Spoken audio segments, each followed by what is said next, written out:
It's The Metro on WDET. I'm Tia Graham. The work of civil rights leaders during the 1950s and 60s have been cemented in history and helped change human rights in this country and others. Their accomplishments are touted now as great acts of activism and heroism that are celebrated. Yet, there's still work to be done. There are still rights being fought for in the streets across the globe. History is still happening, and who's shaping it is at a tug of war.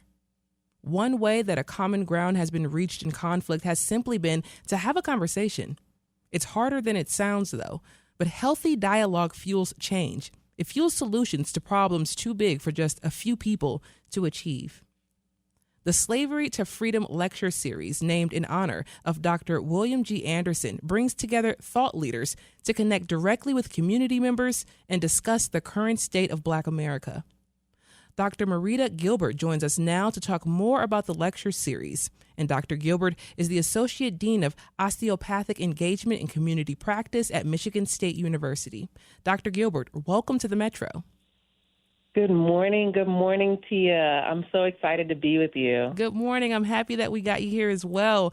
And, you know, we're talking about the lecture series. Dr. Anderson was a civil rights leader, of course, one of the founding members of the Albany Civil Rights Movement, as well the first Black president of the American Osteopathic Association. I want to start out by playing a clip of Dr. Anderson. I spoke with him back in 2020 about the current state of civil rights in this country, and he talked briefly about the lecture series. Slavery to Freedom. That's a series that I'm proud to have been a part of producing, and now it is now being picked up by other colleges and universities all over the country. Slavery, it's not a one-step. It is a multi-step process. And number one was get to be free, so you can, so you can vote, so you can go to school of choice. That was important. Now, Dr. Gilbert, hearing that clip and knowing and understanding what the lecture series is, Dr. Anderson, when I spoke with him, was about 90 years old at that time. But what was the goal that Dr. Anderson set out for the future and future generations with this lecture series?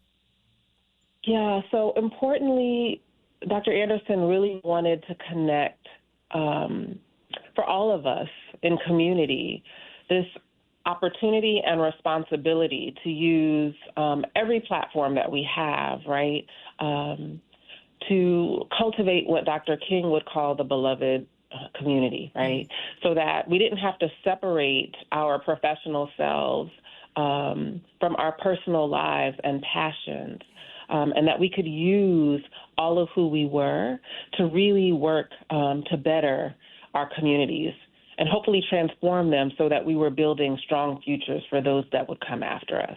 It was a brilliant intention, and I'm so excited that as a college, in the College of Osteopathic Medicine, that we are continuing in this part of his legacy. And Dr. Gilbert, let's talk about the theme of this year's lecture series, which is An American Odyssey. Why this theme?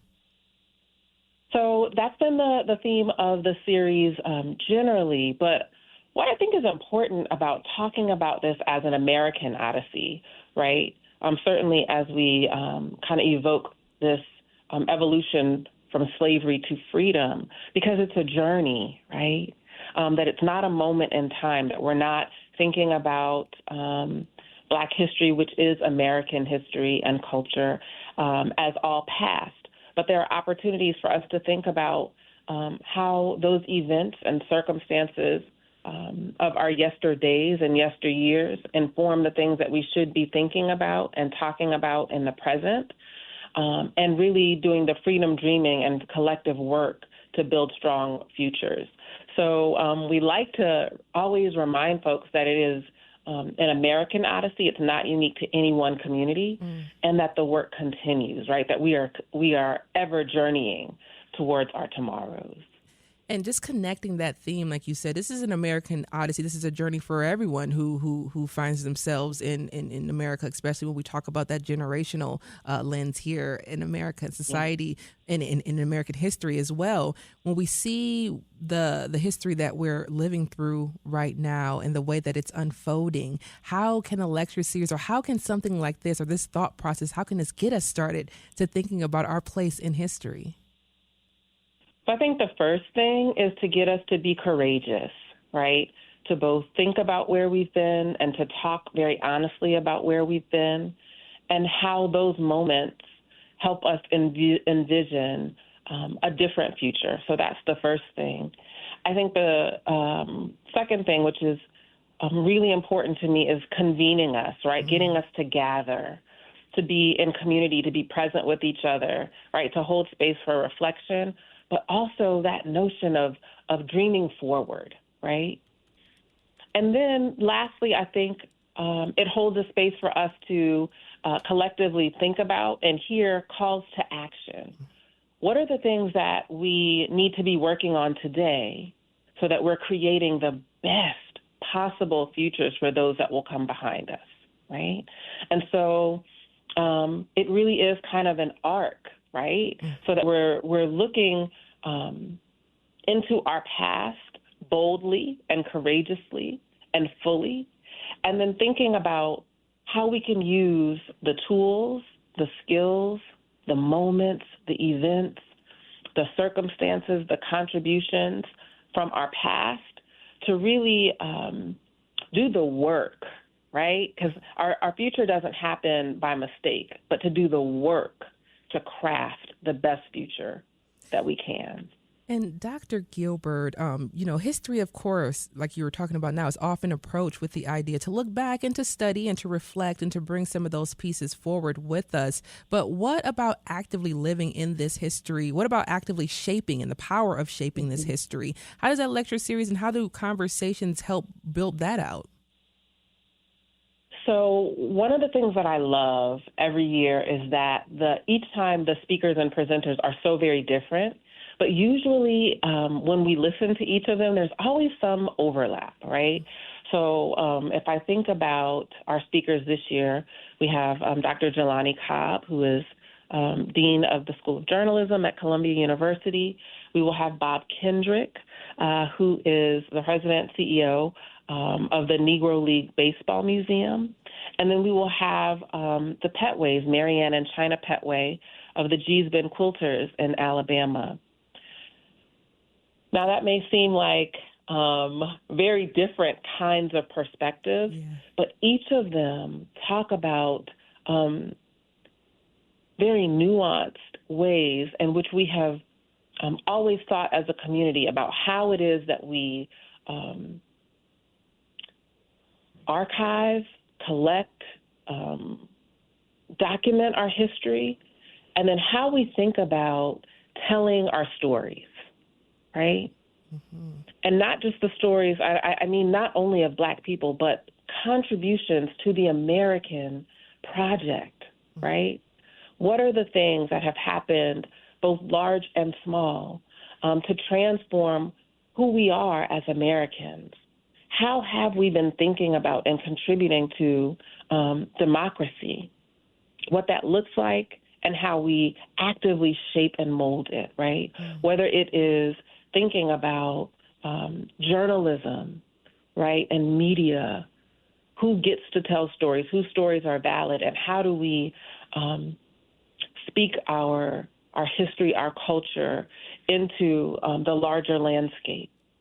Whether it's talking about the very unique contributions that athletics have made to the American story and transforming the American project, right? It's often been athletics, and if we're honest, thinking about the Negro League, Black athletes who were forward-thinking, brilliant strategists that were leading America to do better and to do more and to really think about what an inclusive and an equitable space might look like, right? Yes. And then finally, as we think about the G.S.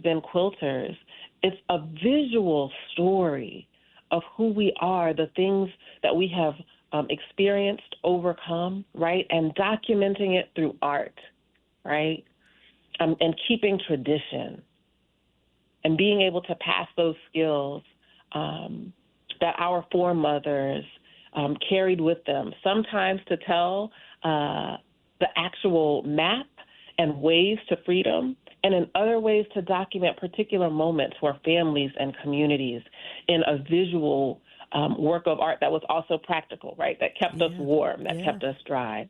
And so that, I think, is exemplary of the series, right, that we are telling many stories of who we are and in different ways, but all of which are important to helping us think about what yet needs to be done. We're talking about the William G. Anderson lecture series at Michigan State University. I'm Tia Graham. My guest is Dr. Marita Gilbert, the director of the lecture series. Now, I want to bring in another clip of Dr. William Anderson. Like I said, I spoke with him back in 2020 during the first Trump presidency, and I asked him where he thought civil rights and activism was at that particular moment. We had to survive. That's going back to slavery. We had to survive. You recognize that. Number two, we had to change now the attitudes and perceptions. I think I've talked enough about that. The third is we have got to become equal, not just in education, not just in housing, et cetera, but that last thing is, and I'm going to put the two together, education and economics. You got that? Write that down. And I made sure to write that down when he told me that. But Dr. Anderson, but Dr. Anderson, during that conversation that we were talking about just 2020 and the moment that we were at the height of the Black Lives Matter protests. We were seeing so many different things that were happening within our country. That moment felt so pivotal in terms of which direction we were going. And then it kind of just slowly started to fizzle out a little bit there. So I asked Dr. Anderson about what this moment meant and how we were supposed to move forward. And that was one of his responses. You've worked closely with Dr. Anderson. You know him. What were some of the conversations that you've had with him recently about just where we are in terms of civil rights in this country? So one of the things that we often talk about, he and I, is this real opportunity for us to think about and be transformative around, we're a college of osteopathic medicine, right? Yes. So thinking about what health equity might actually look like, right? What it means for anyone to have access to quality, to excellent care, right?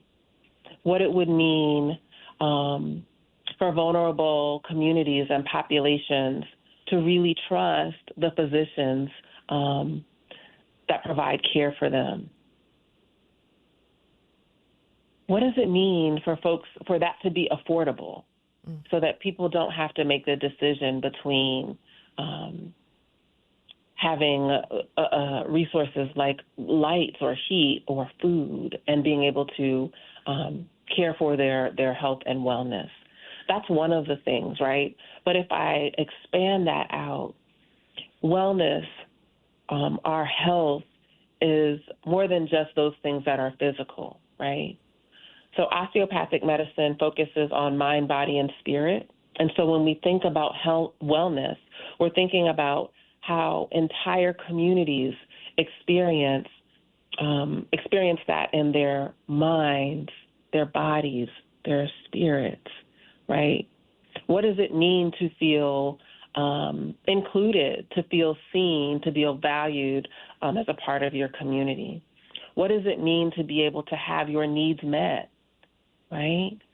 As Dr. Anderson talked about, connecting education and economics, that's really important. One of the things, the stories that Dr. Bob Kendrick talks about in the Negro League is that it was so important that we were building these economies, right? That's what the Negro League was doing, was building actual thriving economies in our communities, right? And that is the part we don't often talk about. We talk about the athletes. We talk about the cultural pastime and significance that baseball had. But these thriving economic communities, right? The barber shops that thrived when the games came to town, those restaurants or folks that just were cooking meals out of their homes, hotels, right? All of these economies that were thriving as a result of the Negro League. And how we also should be thinking about that today, right? Yeah. What are those same kinds of impacts, or what are those same kinds of conversations and opportunities that we can create by allowing folks to have sport and recreation, which we know contributes to our mental health when we have those opportunities in our communities, right? Whether we're playing or watching.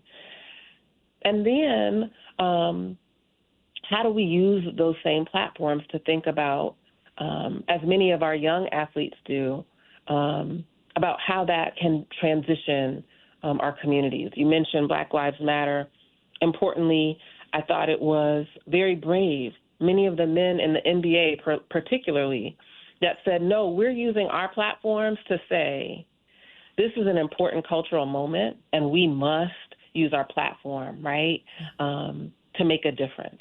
And so how do we build, right, on that legacy in ways that better all of our communities? Now, right? Dr. Gilbert, I hate to cut you off because we have about a minute and a half left, and I want to make sure that we end with the important information about the lecture series that's happening in February, where people should know what people should know about what they're going to experience and ways that they can take it with them after the series is over. Mm-hmm. So I'm really excited. A couple things, Tia, if you don't mind, that I can mention. This year, we're going to be in 2 locations. So on February 5th, we will have Dr. Jelani Cobb in the Multicultural Center at MSU. So we're really proud to be in that space. Of course, you'll hear messages of resilience, resistance, how it is that we should be engaging in our media platforms, and how we can be literate, right, have some media literacy. On the 12th, I'm excited that we will be in Detroit at the Charles H. Wright Museum, and we'll hear from Bob Kendrick, CEO of the Negro League Baseball Museum. And he will talk to us. I will tell you, he is a treasure. He talks about, yes, athletics and their importance, but also American history. Right. So I have to jump in on you. I'm so sorry. We've literally been cut on time today because we just had so many different things that we got squished. But I'm looking forward to speaking with you further. I'm going to make sure that we reconnect so we can have further conversations because there's so much left that we have not said. Sure. So thank you so much. All of the information about the lecture series will be online.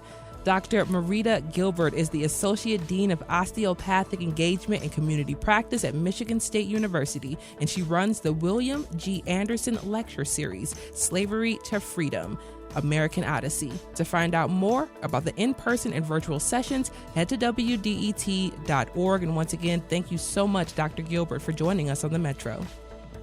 Tia, thank you.